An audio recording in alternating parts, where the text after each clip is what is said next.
திருநெல்வேலி நாடாளுமன்ற தொகுதியை பொறுத்தவரைக்கும் இங்கு தேர்தலை ரத்து செய்ய வேண்டும் அப்படிங்கிற நிலையில உயர்நீதிமன்றத்துக்கு வழக்கு சென்ற நிலையில தான் இந்த தேர்தல் களம் தேர்தலை சந்திக்க இருக்கிறது. திருநெல்வேலியை பொறுத்தவரைக்கும் சமுதாயம் மதம் போன்றவைகள் பிரதிபலிக்கக்கூடிய ஒரு நாடாளுமன்ற தொகுதி. இந்த இறுதிக்கட்ட நேரத்தில் பாத்தீங்க அப்படின்னா சமுதாயம் சம்பந்தப்பட்ட வாக்குகள் யாருக்கு செல்ல போறது அப்படிங்கிறத நாம அனலைஸ் பண்ணி பார்க்கும் போது தொகுதி முழுவதும் பரிச்சயமான ஒரு வேட்பாளருக்கு திமுக கூட்டணி சார்பாக களங்கண்டிருக்கக்கூடிய ராபர்ட் புரூஸ் அவர்களுக்கு திமுகவும் மிகப்பெரிய அளவில் வேலை செய்ய மாட்டேங்கிறாங்க. அதே நேரத்தில் சொந்த கட்சியில் இருந்தும் மிகப்பெரிய அளவில் ஆதரவு இல்லை. இதற்கான காரணம் வெள்ளி மாவட்டத்தை சார்ந்த ஒருவரை களமிறக்கி இருப்பதும் கிறிஸ்தவ நாடார் ஒருவரை களமிறக்கி இருப்பதன் மூலமாக ஹிந்து நாடார்களுடைய ஆதரவு இல்லை அப்படிங்கிற நிலையையும் கட்சி மட்டத்திலேயே நம்மளால நேரில் பார்க்க முடிந்தது.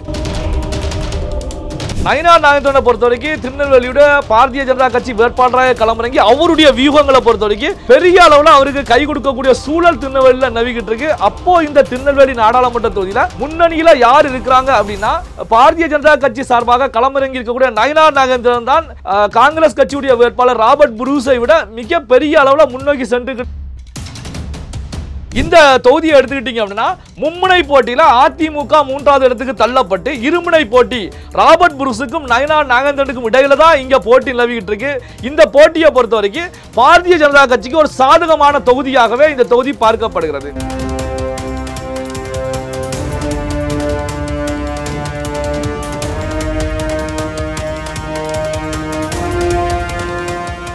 ரியல் ஒன் வாய்ஸ் நேயர்களுக்கு வணக்கம். இன்று நம்முடன் நேர்காணலுக்காக அரசியல் விமர்சகர் நெல்லை சிவா இணைந்திருக்கார். வணக்கம் சார். வணக்கம் வினோத் சார். திருநெல்வேலியின் இறுதிக்கட்ட கள நிலவரம் இப்போ எப்படி சார் இருக்கு? திருநெல்வேலியை பொறுத்த வரைக்கும் தமிழகத்தில் இருக்கக்கூடிய 39 நாடாளுமன்ற தொகுதியில் பரபரப்பான ஒரு தொகுதி அப்படின்னு சொல்லலாம். காரணம் என்ன அப்படின்னா ரயிலில் வைத்து 4 கோடி ரூபாய் பறக்கும் படையினரால் கைப்பற்றப்பட்டது.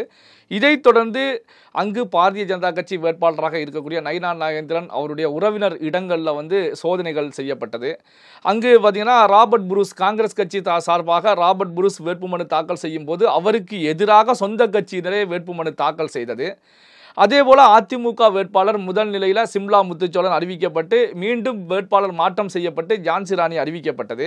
தேர்தலை ரத்து செய்ய வேண்டும் அப்படின்னு சொல்லி சென்னை உயர்நீதிமன்றத்தில் வழக்கு தொடரப்பட்டது அப்படின்னு சொல்லி இந்த தொகுதியுடைய பரபரப்பு மிகப்பெரிய அளவில் இருக்கிறது. இந்த பரபரப்பை தாண்டி இப்போ இறுதி கட்டத்தில் பிரச்சாரம் முடிவதற்கான நிமிடங்கள் எண்ணப்பட்டு கொண்டிருக்கின்றன. இந்த நிலையில் தான் இந்த திருநெல்வேலி தொகுதியை எடுத்துக்கிட்டோம் அப்படின்னா நம்ம ஆரம்பத்தில் ஒரு வீடியோ பேசும்போது கூட இந்த தொகுதியில் திமுக கூட்டணி சார்பாக களமிறங்கி இருக்கக்கூடிய ராபர்ட் புரூஸ் காங்கிரஸ் ராபர்ட் புரூஸை பொறுத்தவரைக்கும் கன்னியாகுமரி மாவட்டத்தை சார்ந்தவர் அப்படிங்கிற பேச்சு சொந்த கட்சியினர் மட்டத்திலேயே இருக்குது அப்படிங்கிற கருத்துக்களை பதிவு பண்ணியிருந்தோம். அதே போலதான் திருநெல்வேலியில் இருக்கக்கூடிய பல்வேறு சட்டமன்ற தொகுதிகளுக்கு நேரடியாக நாம சென்று பார்க்கும்போது குறிப்பாக திருநெல்வேலி, பாளையங்கோட்டை, அம்பாசமுத்திரம் இது போன்ற பகுதிகளுக்கு சென்று நாம பார்க்கும்போது அங்கே பார்த்தீங்க அப்படின்னா ராபர்ட் புரூஸை பொறுத்த வரைக்கும் வெளி வேட்பாளர் நம்ம மாவட்டத்தை சார்ந்த ஒரு வேட்பாளரை தேர்வு செய்யணும் அப்படிங்கிற பேச்சுக்கள் வாக்காளர் இடத்துல அதிகமாக இருந்ததை பார்க்க முடிஞ்சது.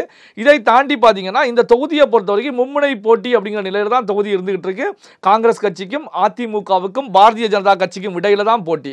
அதில் அதிமுகவுடைய வேட்பாளராக திசையன் விலையை சேர்ந்த ஜான்சி ராணி அனௌன்ஸ் செய்யப்பட்டிருக்காங்க. ஜான்சி ராணியை பொறுத்த வரைக்கும் அதிமுகவில் இருந்து தொடர்ச்சியாக இருக்கக்கூடிய நிலையிலையும் விமர்சனங்களை பொறுத்த வரைக்கும் திமுகவுக்கு எதிராக அதே நேரத்தில் பாரதிய ஜனதா கட்சி நயினார் நாகேந்திரனுக்கு எதிராகவும் முன்வைக்கிறாங்க. நயினார் நாகேந்திரன் அதிமுக சார்பாகத்தான் மக்கள் மத்தியில் திருநெல்வேலியில் அறிமுகமானார். அதிமுகவை வச்சு தான் வளர்ந்து வந்தாங்க. இப்போ தாமரை சின்னத்தில் திருநெல்வேலியில் வாக்கு கேட்டு நின்றுகிட்டு இருக்காங்க. அப்போ நயினார் நாகேந்திரனை நம்பி வாக்களிக்காதீங்க அப்படிங்கிற பிரச்சாரங்களை முன்வைக்கிறாங்க.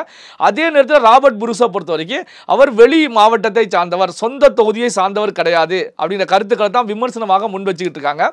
இப்படியான நிலையில் 3 கட்சிகள் இங்கு மோதினாலும் மூன்றாவது நிலைக்கு அதிமுக தள்ளப்படுகிறது. முதல் நிலையில் யாருக்கு இடையில போட்டி அப்படின்னா காங்கிரஸ் கட்சி வேட்பாளர் ராபர்ட் புரூஸுக்கும் பாரதிய ஜனதா கட்சி வேட்பாளர் நயினார் நாகேந்திரனுக்கும் இடையில தான் அங்கு ஒரு இருமுனை போட்டி வலுவான நிலையில் யார் வெற்றி பெற போகிறார்கள் அப்படிங்கிற நிலையில் இருந்துகிட்டு இருக்கு.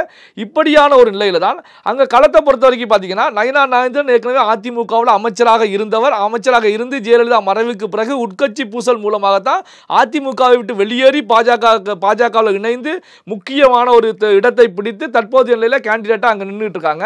நயினார் நாகேந்திரனை பொறுத்த வரைக்கும் லோக்கல் செல்வாக்கு ஏற்கனவே அவருக்கு இருக்கிறது அப்படிங்கிறது எல்லாருக்கும் தெரிஞ்ச விஷயம் தான். அதே நேரத்தில் திருநெல்வேலியை பொறுத்த வரைக்கும் அதிமுக காலகட்டத்திலையும் சரி, அங்கு வியூகங்கள் அமைக்கக்கூடிய வேலைகளில் நயினார் நாகேந்திரன் தான் இறங்கி செயல்படுவாங்க. அவருடைய வியூகம் கட்சிக்கு மிகப்பெரிய அளவில் உதவிகரமாக இருக்கும். இந்த அடிப்படையில் தான் தற்போதைய நிலையிலையும் நயினார் நாகேந்திரனை பொறுத்த வரைக்கும் களத்தில் வெற்றி பெறுவதற்கு பல்வேறு தரப்பட்ட வியூகங்களை அமைச்சு அங்கு செயல்பட்டு இருக்காங்க. திருநெல்வேலியை பொறுத்த வரைக்கும் அங்கு வந்து வெற்றி தோல்வியை நிர்ணயிக்கக்கூடியது அப்படின்னு சொல்லி நாம எடுத்துக்கிட்டோம்னா, இந்த தொகுதியில் மற்ற நாடாளுமன்ற தொகுதியை விட சமூகம் மதம் சார்ந்த விஷயங்கள் மிகப்பெரிய அளவில் ரிஃப்ளெக்ட் ஆகக்கூடிய தொகுதி. களத்துக்கு நாம சென்று பார்க்கும் போதும் இந்த விஷயங்களை நேரடியாகவே நம்மளால பார்க்க முடிந்தது. ஆலங்குளம் போன்ற பகுதிகளுக்கு செல்லும் போது கூட அங்கு பார்த்தீங்கன்னா சமுதாயம் சம்பந்தப்பட்ட விஷயங்கள் தான் மிகப்பெரிய அளவில் ஒரு பிரதிபலிப்பை மக்கள் மத்தியில் ஏற்படுத்தி இருந்துச்சு. இதற்கான காரணம் என்ன அப்படின்னா, திருநெல்வேலியில் காங்கிரஸ் கட்சி சார்பாக களம் கண்டிருக்கக்கூடிய ராபர்ட் புருஸை பொறுத்த வரைக்கும் திமுக ஒத்துழைப்பு கொடுக்க மாட்டேங்கிறாங்க, திமுக எங்களுடைய கட்சிக்காக உழைக்க மாட்டேங்கிறாங்க, வேலை செய்ய மாட்டேங்கிறாங்க அப்படிங்கிற கம்ப்ளைண்ட்டை பொறுத்த வரைக்கும் திமுக தலைமைக்கு மட்டுமல்ல டெல்லியில் ராகுல் காந்திக்கும் எடுத்து சென்றிருந்தாங்க. இந்த அடிப்படையில் தான் திருநெல்வேலியுடைய பொறுப்பு அமைச்சராக தங்கம் தென்னரசு இருந்த நிலையிலையும் இந்த தொகுதிக்கு கூடுதல் பொறுப்பு அமைச்சராக அனிதா ராதாகிருஷ்ணன் வேலை செய்யறதுக்கு போட்டிருந்தாங்க. அனிதா ராதாகிருஷ்ணன் இங்க வந்த பிறகு அங்கு வந்து சமுதாயம் சம்பந்தப்பட்ட பிரச்சனை மிகப்பெரிய அளவில் வெடித்தது அப்படிங்கிறத நம்ம கடந்த வீடியோவிலையும் ஆரம்ப கட்டத்திலே நாம பார்த்திருந்தோம். அதே போல தான் பாத்தீங்கன்னா இங்க சமுதாயம் சம்பந்தப்பட்ட விஷயங்கள் காங்கிரஸ் உடைய கூட்டணி கட்சி மட்டத்தில் அடிக்கக்கூடிய நிகழ்வை பொறுத்த வரைக்கும் இந்த திமுகவில் இருக்கக்கூடிய ஒரு சாரர் திமுக தலைமைக்கு கூட இந்த புகாரை எடுத்து சென்றிருந்தாங்க. இது மட்டுமல்லாமல் இந்த விவகாரம் ஊதி இத்தனை நாட்களில் மிகப்பெரிய அளவில் அங்கே வெடிச்சு நிற்கக்கூடிய நிகழ்வை பொறுத்த வரைக்கும் திமுகவுக்கு செல்லக்கூடிய வாக்குகள் திமுகவுடைய ஒரு அணியினர் குறிப்பாக ஆவுடையப்பன் அவருடைய ஆதரவாளர்களை பொறுத்த வரைக்கும் இந்த வாக்குகள் நயினார் நாகேந்திரனுக்கு திசை திரும்பக்கூடிய ஒரு சூழல் தான் அங்கே இருந்துகிட்டு இருக்கு. அப்போ பார்த்தீங்க அப்படின்னா திமுகவுடைய வாக்குகள் அங்கே இருக்கக்கூடிய திமுகவுடைய வாக்கு சதவீதம் இந்த முறை ராபர்ட் புருஸுக்கு முழுமையாக கிடைப்பதற்கான வாய்ப்புகள் குறைவாகவே இருந்துகிட்டு இருக்கு. அதே நேரத்தில் பார்த்தீங்கன்னா ராபர்ட் புருஸை எதிர்த்து மனு தாக்கல் செய்த ராமசுப்பு, அதாவது காங்கிரஸ் கட்சியுடைய முன்னாள் எம்பியை பொறுத்த வரைக்கும் இப்போ சுமூகமான நிலையில் ராபர்ட் புருஸுக்கு வேலை செய்தாலும் ஆனால் அவருடைய ஆதரவாளர்கள் அங்கு வேலை செய்கிறார்களா அப்படின்னா விரக்தியோட தான் இருந்துட்டு இருக்காங்க. காரணம் என்ன அப்படின்னா இவர் வெளி மாவட்டத்தை சேர்ந்த வேட்பாளர். அதை தாண்டி ராமசுப்பு ஏற்கனவே சொன்னது போல, அதாவது இங்கே திருநெல்வேலி நாடாளுமன்ற தொகுதியை பொறுத்த வரைக்கும் ஹிந்து நாடார் களமிறக்கப்பட்டிருந்தால் இங்கு வெற்றி வாகை சூடியிருக்கலாம். ஆனால் இறக்கப்பட்டவர் கன்னியாகுமரி என்ற வெளி மாவட்டத்தில் இருந்து கிறிஸ்தவ நாடார் இறக்கப்பட்டிருக்காங்க. ஆனால் இங்கு வாக்குகள் மிகப்பெரிய அளவில் பிரிந்து மாற்று கட்சிக்கு செல்லும், குறிப்பாக பாரதிய ஜனதா கட்சிக்கு செல்லும் அப்படிங்கிற கருத்துக்களை அவரே வெளிப்படையாக தெரிவிச்சிருந்தாங்க. இதே போன்ற ஒரு சூழல் திருநெல்வேலியில் இருப்பதில் நம்ம நேரடியாகவே காண முடிகிறது. அதாவது பார்த்தீங்கன்னா இந்த நாடார் வாக்குகளை பொறுத்த வரைக்கும் ஹிந்து நாடார் வாக்களை நயினார் நாகேந்திரன் பெருமளவு அறுவடை செய்வதற்கான வேலைகள் அங்கே ஈடுபட்டு இருக்காங்க. இப்போ முக்குலத்தோர் சமுதாய வாக்களும் திருநெல்வேலியில் பெரும்பான்மையாக இருக்கக்கூடியவர்கள் முக்குலத்தோர், நாடார், பட்டியலின சமுதாயம், முஸ்லீம்கள் வந்து மெஜாரிட்டியாக இருந்துட்டு இருக்காங்க. இந்த வாக்களை பொறுத்த வரைக்கும் இதில் முஸ்லீம்களை தவிர்த்து முஸ்லீம்கள் வாக்குகள் நயினார் நாகேந்திரனுக்கு செல்வதற்கான வாய்ப்புகள் கிடையாது. இதை தவிர்த்து நாடார் சமுதாய வாக்களும் சரி முக்குலத்தோர் வாக்களும் சரி கணிசமான அளவு நயினார் நாகேந்திரனுக்கு பிரிவதற்கான ஒரு நிலை அங்கு களத்தில் பார்க்க முடிகிறது. இந்த அடிப்படையில் வச்சு பார்க்கும்போது நயினார் நாகேந்திரனுடைய வியூகங்களை பொறுத்த வரைக்கும் பெருமளவு அங்கு கை கொடுத்திருக்கிறது. இந்த அடிப்படையில் தான் இந்த தொகுதிக்கான நாடாளுமன்ற தேர்தலை ரத்து செய்ய வேண்டும் அப்படிங்கிற வேட்புமனு உயர்நீதிமன்றத்தில் தாக்கல் செய்யப்பட்டிருக்கிறது.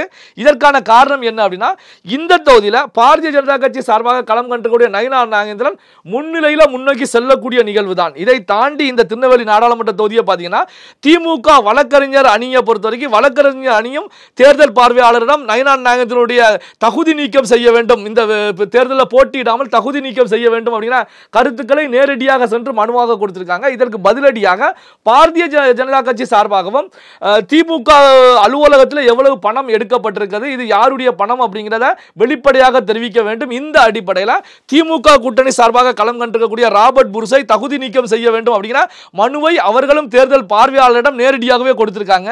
இங்க பாத்தீங்கன்னா போட்டியை பொறுத்த வரைக்கும் இங்கு ஏற்கனவே சொன்னது போல காங்கிரஸ் கட்சி வேட்பாளர் ராபர்ட் புருஸுக்கும் நயினார் நாகேந்திரனுக்கும் இடையில கடுமையான போட்டி நிலவிக்கிட்டு இருந்தாலும் திருநெல்வேலியில் இருக்கக்கூடிய 6 சட்டமன்ற தொகுதி வாக்காளருடைய மனநிலையை பார்க்கும்போது திருநெல்வேலியிலேயே இருக்கக்கூடிய தங்களுக்கு பரிச்சயமான ஒருவர் வெற்றி பெற வேண்டும் அப்படிங்கிற மனநிலை இருக்கக்கூடியதை நம்மளால பார்க்க முடிகிறது. இந்த அடிப்படையில் பல்வேறு நிலைகளை அங்கு பார்க்கும்போது இந்த தொகுதியில் ராபர்ட் புருஸை விட நயினார் நாகேந்திரன் அவர்கள் முன்னணியிலேயே இருந்துட்டு இருக்காங்க. அப்போ நயினார் நாகேந்திரன் அவர்கள் வெற்றி பெறுவதற்கான வாய்ப்புகள் திருநெல்வேலி நாடாளுமன்ற தொகுதியில் அதிக அளவில் இருந்துட்டு இருக்கு.